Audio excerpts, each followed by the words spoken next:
Gentlemen, the biggest issue in the world at the moment is the conflict in Israel. I want to ask you both about that. Mr. Leonard, I'll start with you.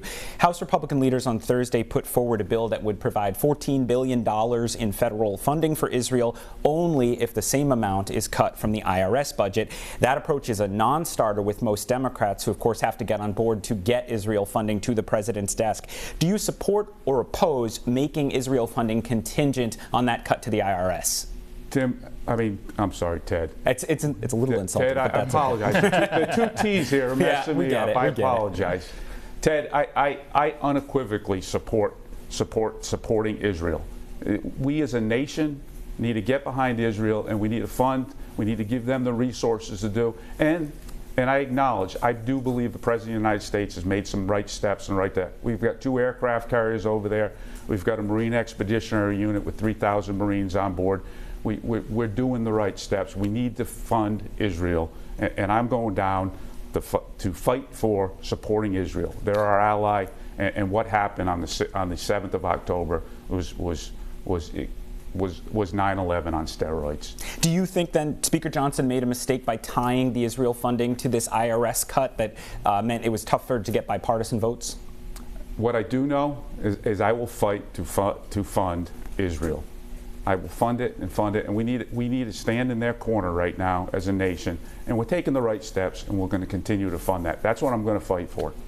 Mr. Amo, your party isn't offering a clean Israel funding bill either at the moment. President Biden and other Democrats are seeking to tie the funding for Israel to new funding for Ukraine, among other priorities. That's opposed by a significant number of House Republicans. Do you support or oppose tying funding for Israel to funding for Ukraine? Well, I first want to say that I stand with Israel. I believe we need to support our ally. This is essential, as is essential the funding to the battle in Ukraine for democracy, an existential fight for democracy in the world. It is not tying them together. Rather, they are priorities that are important for our international agenda. And what should be clear is that Senate Republicans are okay with that tying together as well. They are with it. It's the House Republicans. Again, Speaker Johnson and the Chaos Caucus are focused on division. In fact, if you say you support Israel unconditionally, then you should not add conditions like tying it to defunding the IRS. So I think this is more political games. This is why we can't send someone to be another vote to keep that leadership in power. It's not what Rhode Islanders want, and it's not well served. It's not serving the interests of our allies. But you just said to be unconditionally supportive of Israel, you shouldn't have conditions. The condition of the White House and House and Senate Democrats and Senate Republicans, frankly, is tying it to Ukraine. Is that the right approach? Well, that's bipartisanship. We've got Senate Republicans there. Why can't the House get along? 30 seconds, Mr. Leonard. I'm not sure about the bipartisanship. What I do know as a country is we absolutely need to stand behind Israel, and we need to continue our efforts right now in Ukraine.